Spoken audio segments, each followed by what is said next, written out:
نبی علیہ الصلوۃ والسلام 13 سال مکہ مکرمہ میں رہے، اسی کو لوگ دلیل بنا کر اپنی ہر بندے نے اپنی روٹی چلائی ہوئی ہے۔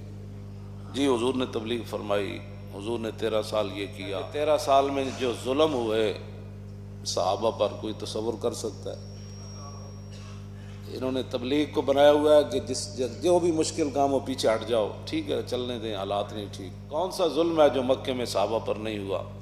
دوران تبلیغ تلوار تو بعد میں اٹھی نا۔ یہ ساری زندگی کہتے رہنا نہیں جی ہم اصلاح کر رہے ہیں، اصلاح کے بعد 13 سال اگر آپ دلیل بھی بنائیں نا کہ اصلاح ہوتی رہی تو پھر 13 سال کے بعد پھر وہ بدر کا معرکہ بھی ہوا۔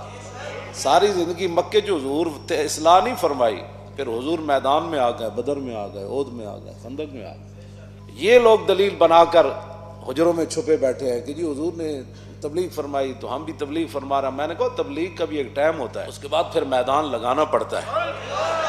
بس یہ بات سمجھ جو گیا نا تو اس کو پھر دین کی سمجھ جلدی آ جائے گی۔ باتیں ہی مولوی تو کرتے ہیں نا، کبھی حضرت بلال کی طرح ایک سیکنڈ بھی انہوں نے گزارا ہو تو ان کو پتہ چل جائے۔ یہ جو بہانہ بناتے ہیں نا جی کسی وہاں کون سا ٹکراؤ ہے جو وہاں نہیں ہوا؟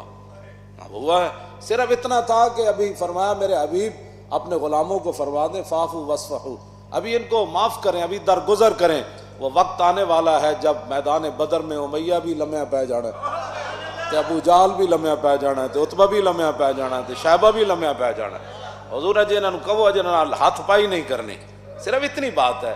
یہ کیوں نہیں بیان کرتے؟ ہاتھ پائی تو پھر ہوئی، اس آڑ کے اندر سارے اندر بڑھ کے داخل ہو گئے، اس لیے کہ یہاں جہاں بھی مشکل آئی، نہیں ہم تو فقیر لوگ ہوتے ہیں، ہمارا تو سیاست سے تعلق ہی کوئی نہیں ہے، ہم تو بڑے جناب گدیوں میں بیٹھنے والے ہوتے ہیں۔ مولویاں کہا تھا ہم تو پڑھنے پڑھانے والے ہوتے ہیں، تو میں کہتا ہوں ابو ہریرہ نالوں زیادہ پڑھنا پڑھانے والا تو پڑھنے پڑھانے والے لوگ ہیں، ہمارا کیا کام ہے میدان میں آنا؟ میں نے کہا صرف تمہارا کام ہے دین کے نام پر کھانا۔ یہ بات اپنے ذہن وچ رکھ لو کہ 13 سال تو بعد پھر پوری دنیا نہ حضور نے جنگ چھیڑ دی۔ سدا اصلاح کی باتیں نہیں ہوتی، ہاں جی اصلاح کا ایک ٹائم ہے، اصلاح کے بعد پھر تلوار آ جاتی ہے۔